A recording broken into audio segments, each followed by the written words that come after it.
Karas, realisti. Pa začnimo na začetku. Marko Bratuš, na začetku je bila to lista nadrealista in po motivih znane televizijske serije naj bi se ustvarilo besedilo oziroma predstava.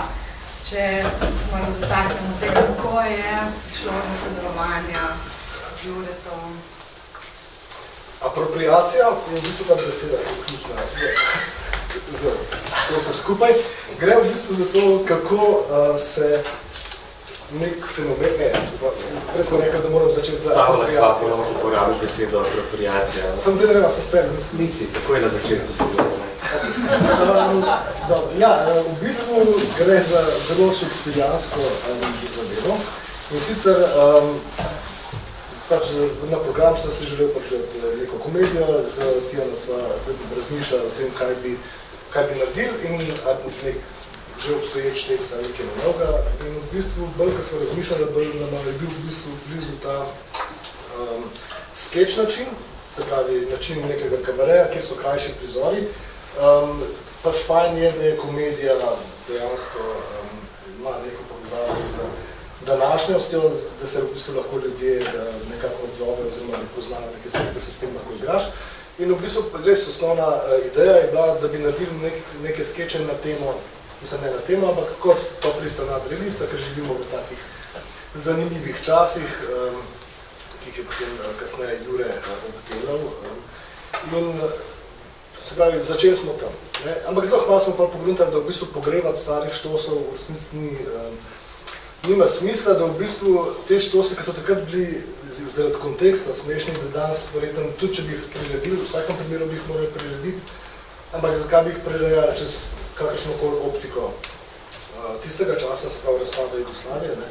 Če imamo pač dejansko full fine tematike že pri nas doma. Tako da v bistvu Tijana je takrat rekla, če bi povabili Jureta k sodelovanju.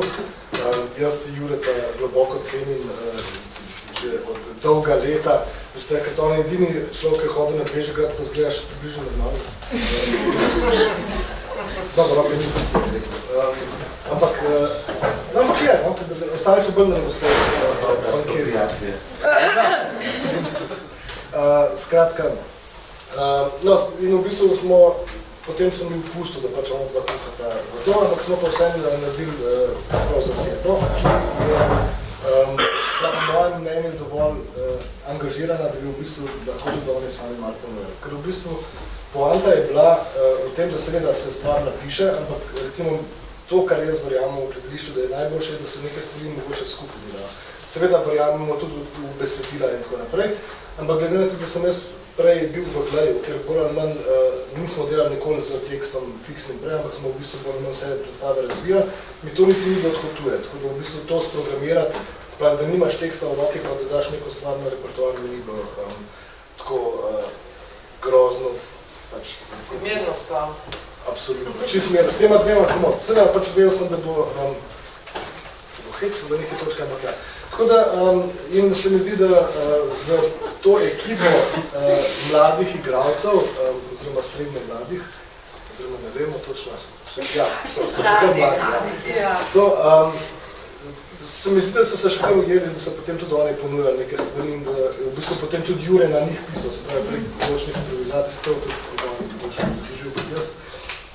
Ampak generalno, sam to sem hotel reči, da v tej točki sem jaz potem ta projekt zapustil. Jaz jih potem nisem šel kontrolirati pod spod, vsake toliko cajta sem nekaj posnal, kakšen sketch, dva, ki je bil napisan, toliko, da so me pomirili, da se vse načeloma teče, tako da od tam naprej je pa pač bila ta neka trnova pot postavljanja predstave, ki je to v bistvu uspela.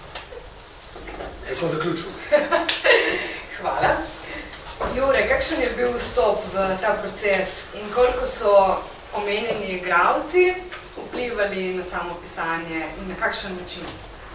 Čisto so vplivali, se tako, kaj je Marko rekel. Mislim, pač šli smo na ta proces, ki je, recimo, se mi zdi za naj z Markom bolj normalen, z igralcev v institucionalnem gledališču, manj normalen, se pravi, da smo na prvo vajo v bistvu prišli brez teksta. Jaz sem prišel z neke improvizacijske vaje, smo delali neke čisto osnovne skeče, da sem jih malo videl po osebnostih, mislim, ker res nekako verjamem, da pri nas, ker je toliko majhen prostor, kjer nimamo zares izbire, možnosti nekega castinga tudi znotraj gledališča, povem, da se za kakšno to poklečno slišne casting v gledališču, pa vendar to mora biti, če se hočemo začeti primerjati z nekimi tujimi produkcijami, se mi zdi to najboljši nadomestek. Se pravi, če imaš živega avtorja, ki je tja pripeljan za to, da nekaj spele, če ta avtor zna videti igralca v njegovih bistvih, se pravi, kakorkoli je recimo želja zmer, da igralec ne bi bil nek popoln stroj, ki zna prizoriti od tle do tle, vsi vemo, da se vsak človek ima neko svojo podobo, v kateri je najboljši. In pač po domač hotel sem izkoristiti te like takrat, ko so najboljši. To ne pomeni, da prilagajaš zgodbo njihovim personam, ampak enostavno, da tam, kjer lahko zaviješ skeč, tako da oni to lahko najboljši izvedejo. In tudi s Tijano sva delala vse v začetku rotacije na teh skečih, čisto po domač. Imeli smo skeč in smo obračali zasedbe, dokler nismo najdeli nekaj, kar je optimalno, ampak jaz mislim, da na koncu tudi, ko ljudje prepoznajo, kaj počneš in poštekajo, da je vse skupaj delano z namenom tega, da pa naredimo najboljšo izkušnjo, tako za une na odru, kot za une v dvorani, pol to cenijo in pol to pograbijo kot svojo zadevo. Se mi zdi, da se je tle potem poklopil enkrat, ko smo poštekali ta sistem, kaj v bistvu počnemo, pa je to, ko imaš srečne sodelujoče na vseh stranih, pol in komedija ful lažja, kot če se slabe delo. Ena zanimivost. Jaz sem videla predstavo tako na malem kot na velikem odru. Načeloma je bila mišljena za veliki oder, ampak se mi zdi, da ko je že tak podnaslov, da gre za kabaret, za 5 igralcev, pianista in občinstvo, če je to občinstvo tudi tako vpeto, se mi zdi, da je ta nek komorni značaj malega odra, da je malo tudi celo to približal, ali kako ne rečem. Mislim, kakšen je pogled na to, glede na to, da absolutno manjši prostor da neko intimo, ki je bolj kabarejska. Mislim, da bi ta predstava absolutno še bolj funkcionirala, če bi dejansko imeli kakšen kabarejski prostor v Sloveniji, tipa res kabarejne. Tako da mislim, zaradi te majhnosti, pa tudi zaradi tega, ker so se v eni fazi s Tijano odločila, da ne bomo šli na mikrofone, ozvočevanje in tako naprej. In enostavno, mislim, gre več za princip tega, da 100 ljudi je bolj gledljivo kot 500 ljudi v dvorani, tako da zihar zaradi teh stvari bolj deluje, ampak dobro, se realnost te predstave je tako, da itak šiba okrog po Sloveniji, tako da igra tam, kjer igra, pa morajo malo bolj piti. Ja, ampak so preživeli, mislim, skratka, to bo čisto logistična zagata, ker bo treba sestaviti oba odra, dolje so pač toliko časa vadili na malem odru, da so se navadili. Pa ker bomo gledali na Velcga, pa je bilo pa, mi smo ful občutljivi, ker smo avtori, ampak so pa pač malo kasneje šli. Tako da, in so tudi preživeli, tako da se da marsikaj preživeti. Tako da, je pa dejstvo, da je pač tudi predstava bila narejena za na cesto. Predstava se dejansko veliko igra. Nedavno je bila uvrščena tudi na program Dnevov komedije. Tatjana doma že zelo dolgo spremljaš različne komedije, ki nastajajo po slovenskih gledališčih. Pa me zanima, kakšen je tvoj pogled na realiste kot ta kabarejski žanr, kako se umeščajo znotraj te komedijske pokrajine, če tako rečem. Ja, mi v resnici nismo veliko tega, možnosti veliko tega žanra videti, to je prvo. Drugo je, ker nista danes avtor in njegov nadrejen, njegov omena. Najboljš prijatelj. Najboljš prijatelj. Kar se meni zdi super pri realistih, da so od zdaj. To je nekaj, kar nas nagovarja res v tem trenutku, seveda v gledališču velikrat nismo tako hitri, naš čas povoz, mi v filmu še sploh traja tudi, ampak naš čas povoz, ne ujamemo nekega trenutka. To se mi zdi ta aktualnost, ta naboj danskega realisti so super.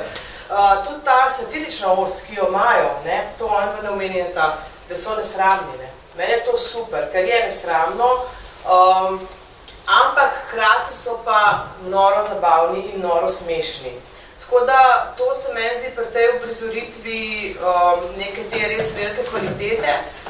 Poleg tega pa tudi mislim, da so taka super ekipa, da so to sestavili skupaj tudi in režijsko in igralsko, ker recimo ta forma, tudi od igralcev zahteva malenkost en drug način igre, kot smo jo, ne vedno, ampak recimo v velikih primerih navajeni v gledališču. Oni vsi stopajo ven iz nekega tega, rečemo v navednicah, temu, iz neke tega psihološkega realizma, vsega tega manj čez.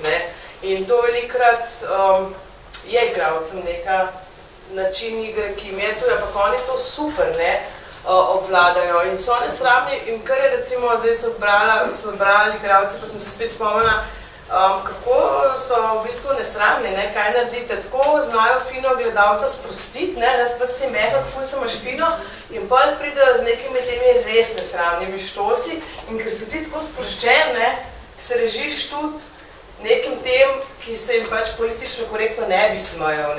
In jaz sem gledala to predstavo enkrat v Gorici, pa potem še prvič v Celju in se res ljudje noro zabavajo. Zelo se smejo, zelo so sproščeni, hkrati pa potem se začnejo v nekem momentu tako, čemu se pa jaz smejim. In fajn je ta satira, govori o nas, če pogledaš malo, kakšni smo, in Slovenci, in tudi ljudje nasploh, ampak nas fino, te Slovence ošvrkne. Tudi satire mi nimamo veliko, kljub temu, da smo dediči Cankarjevih izvrstnih tekstov, ki so sicer drugačni, ampak vseeno, mi si tega ne upamo, tako da to je gotovo za pozdrav. To je Hrvate ne je. Je za pozdrav to drznost, recimo temu, da so si upali in biti nesramni, hkrati pa je to eno tako fino, kabarejsko formo zapakirano, da se oni vse to lahko dovolijo in ne grejo čez neko, recimo, to črto, da pa bi se ljudje počutili ali užaljene ali prizadete. Tako da, take predstave, kot so realisti, se v resnici ne dogajajo pogosto.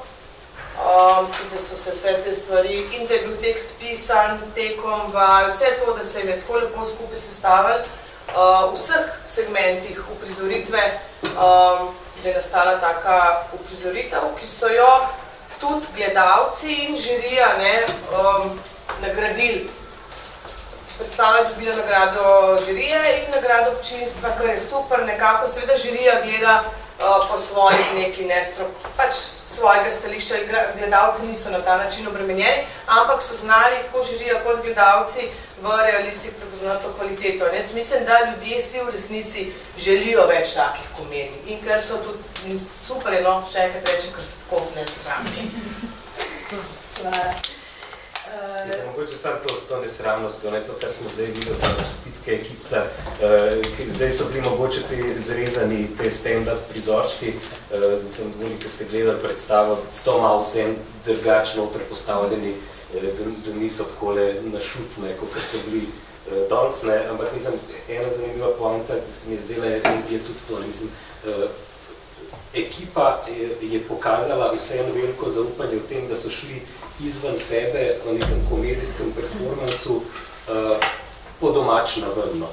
Se pravi, kar je zmer tveganje. Ti kot performer zdaj zaupaš tekstu, da je dovolj smešen, da se lahko postaviš in ga zlansiraš tja v publiko, čeprav veš, da odziv klele je bilo jasno, da ne moramo predvideti odziva, ampak vseeno so to naredili, seveda so bili manj samozavestni na začetku in so bolj samozavestni zdaj, ampak mislim, hočem reči, tudi z njihove strani, z igralske strani je bilo to tveganje prisotno in so ga nekako preneseli, smo vsi preživeli.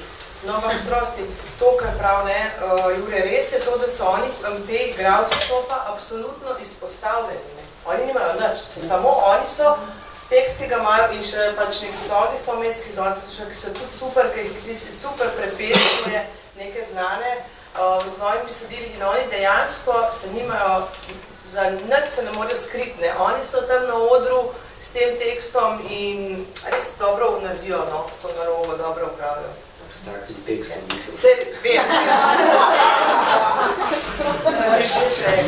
Malenkost bi samo, ker smo že malo odprli to, govorimo zelo veliko o predstavi, ne? Zdaj, tekst je bil poslan na tečaj in bil nominiran med izbranimi besedili za Grumovo nagrado. In danes smo slišali, recimo, kako je tekst zaživel pač neko svoje življenje, pa me zanima čisto pogled, kam se je zdaj recimo usmeril, sicer seveda, ne, zaradi okoliščin, ker je omejen čas za predstavitev posameznega besedila, je bil skrajšan, ampak vendarle, ne, glede na to, da imamo toliko v ospredju konkretne igralce, na katere je bil tudi pisan, kako v bistvu mislim, to so tudi oni ugotovili, ne, da se ne morajo rešiti te peze svojih igralskih kolegov, ne, ker se mi zdi super rešitev. Ne, kakšne stvari so, mislim, super zaživele, recimo, ne, prizor med pari, se mi zdi, da je v eni fazi pa tudi kitajska restauracija. Na nek način je bila kitajska restauracija. Ne bom rekel. Ni mi bila boljša kot naša izvedba. Mogoče je bila bližja temu, kar sem si zamislil. Ampak ja, mislim, generalno je pa tako. Pri hitrih tekstih komedijskih je jasno, da mislim pač vaja dela mojstra in tle pač po domač to, mislim, tle bi moral vsako repliko tok in tokrat ponoviti, da bi bil pač pravilen ritem, ampak ja, mislim, za prvo branje, ja, to je to, super. In tudi glede na to, da v resnici, mislim, je ta kabarejska struktura, pa bi se mogoče celo tekst lahko še dopolnjeval. A bi se lahko? Se igralci z vsami, on ima čistilne vaje, če se igralcem seka vam, kar oni dodajo. Zanč je en rekel gorski škamp, recimo, veš. To sploh ni smešno. Kaj je to? Ne vem, zakaj je to oni, kar sami nekaj razmišljajo. Pogosta napaka slovenskih igralcev. A ne? Ne, skratka, mislim, stvar je v tem, da kar se dejansko zgodi, ne, ko gre predstava svojo pot, ne, je, da pač te prebivalci te predstave je pač peljejo pa malo po svoje, ne, to plazno jezi Jureta. A jaz se delam, da se ker je tudi on v bistvu na bežkrat hodil, ne vem, če sem vedel. Pač to so te ljudje, ki so pač ful bolj natančni, ki pač civilisti ostali. To, ne. Ne, ampak skratka, je pa res tukaj res nek tak trikotnik, ki sem naredil pač iz te ansambelske igre, ki jo pač ta ekipa je res, mislim, res se dobro podpirajo, z intervencijami režijskimi, tijanimi, ki je v bistvu res postavljeno tako, da res ni nič odveč. Se pravi, res so oni so v ospredju, kar je bil tudi mogoče za igralce malo izziv, no? Mislim, ker tam, ne, že znaš na pamet neke prizore in imaš še toliko vaj do primere, pa samo sebi nisi več smešen in res nastopi pač ta neka stiska, kako to pregurati do primere, ki pa ugotoviš, da se to vse ful smešen, ne, recimo. Pa seveda z satirično oko, oziroma pero Juretova, te stvari so se res poklopile. Tako da tle je res pač to, kar rekla Tjana, da pač, mislim, mora se poklopiti. Ja, recimo, jaz sem videla predstavo prvo reprizo, pa zdaj v Celju, se pravi skoraj en let, ja. To je predstava, ker sicer pravite, ja, igralci neki, pa sem pa še brala besedilo zdaj, naknadno, da neki pesne pa to, ampak dejansko taka predstava, ker sicer zgleda, da je to neki impro, pa malo to ni, to je v resnici ta predstava ima trdno strukturo in se ni spremenila toliko zelo veliko. Seveda imajo neki, pa ti veš, ker si avtor, recimo jaz ne poznam to živeči avtori. Ampak veš kaj je, ne, ker taka predstava ne dovolj, zato ker ima vsak ta skeč, ta prizor je narejen zelo na eno poanto in ti ne moreš vmes si privoščiti 5-minutne improvizacije, ker zgubi tudi ritem, ne, tako da to so vsem predstave, ki zgledajo, ja, pride gor, pa en šlo spove, pa gremo dol, ni res, to je predstava, ki dejansko ima neko trdno strukturo, dovoljuje neke male izletke ali dopolnitve, ampak nikoli se pa ta predstava, taka predstava se ne more, sploh se komedija se ne more, ker je to tako na ritem narejen, na poanto, tako da je predstava z neko dosti trdno strukturo, lahko se oni verjetno neke malenkosti privoščijo, ne. Ni pa to, da imaš 3-minutni solo, impro, vmes, ne. A ga imajo? Upam, da ne. Torej, v pričakovanju Realistov 2 recimo, ali... Ne, To je osnovna napaka vseh ljudi, da nekaj rata, pa hočeš še tega. Ne, pač kaj drugega. mislim, da je jasno, da nam nič božga ne more rati. Ne, mi smo pobrali ženske pa moške, na dnevi komedije, tako da... Okay, to je z drugo predstavo. Ja, nekaj ta kolektivna igra nas je ubila, jaz ne vem, ampak serija se imate prav, se ne morate, da se kolektivna igra nagrada. Kolektivna igra morilec nagrad. To bi bil lahko podnaslov tega pogovora. Recimo, ne vem. Ne, mislim, je zelo mamljivo, seveda, da bi pač še nekaj več tega, ampak dejansko je vprašanje, zakaj, ne? Mislim, kaj bi s tem dosegli, pač, mislim, ne razumem. Mislim, če se navežem na ono prej, skozi se nekaj dogaja, pa lahko bi dodali. Jaz mislim, da čez 3 leta, mogoče se bo kaj v svetu tako blaznega zgodilo, ampak mislim, da ta predstava, ta trenutek približen opisuje ta naš svet, kot bo naslednjih nekaj let, se prav zdaj nek drug del dela, vse se može kaj spomniti. Mislim, da je to lep zaključek. Hvala vsem za pogovor in vam za pozornost. Vabljeni tudi v sredo, ko nadaljujemo z drugim dnevom nominirancev in na programu sta 2 besedili, 6 in pa Klepet Cernej in njegova pravica. Obe dve so ustvarjalci procesuje Žigar Divjak. Vabljeni.